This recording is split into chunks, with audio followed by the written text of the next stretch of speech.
Hi, my name is Uriah Harston. I want to share with you my latest project called CarQuiz.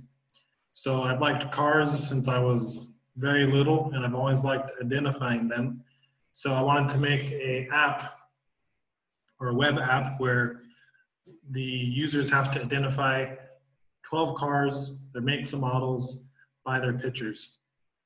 And so when we hit start the quiz, JavaScript's going to make a fetch call to our Rails as an API. And in the response, it's going to get 10 random cars from the database. So let's start the quiz. The background changes. We have the nice Nuremberg ring there. We have this little card saying, do you know this car? And a picture of a car that probably a lot of people don't know what it is. It's a Toyota Cressida. And once we submit, we're going to take the results of this question, send it back as a patch request to our API. It's going to update how many times people get this question right and send that back, and we're going to be able to display that statistic for the user. So submit, correct. 9% of people get this answer correct. Okay, next question. That looks like maybe that's a Ferrari, I don't know, Enzo, maybe. Submit, wrong answer. So that's basically the flow of the quiz. So we'll just kind of go through a little bit quicker for the sake of time. Let's guess here, Toyota Supra. Correct. Subaru, I don't know, Forester.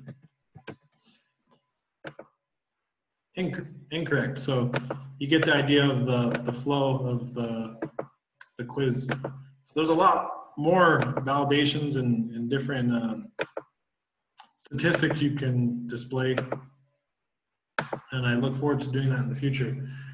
So here's the end of the game. Thanks for playing CarQuiz. And a different background here, the back of a car kind of signifying the end of the user experience here for the quiz anyways. So we can see the report, and we have a little report card of your answers versus the correct answer. So that's nice, and that's pretty much it for the quizzes that we have available at this point. And we also have an option to see all the cars that are in the database so that the user could possibly study before the quiz. So we're going to study the cars. And what happened when we hit study the cars, we did another fetch request to the database for all of the cars rather than just only 10 cars. So we just happen to have 10 cars at this moment that you can study. And so these are those 10 cars. Also, you're able to like or dislike. And so obviously those are some other fetch calls that are happening to the database. We can go back here, click here. It's going to take us to the beginning. And so that's pretty much it. I was definitely happy with how this project turned out in terms of styling, and then of course a lot of the JavaScript things you're able to communicate with an API, whether it's on the back end or an external one. This was what I was able to come up with within a week's time. I'll definitely have so many other ideas of things you can add if I have more time in the future. So this was my project, CarQuiz, and I hope you enjoyed watching.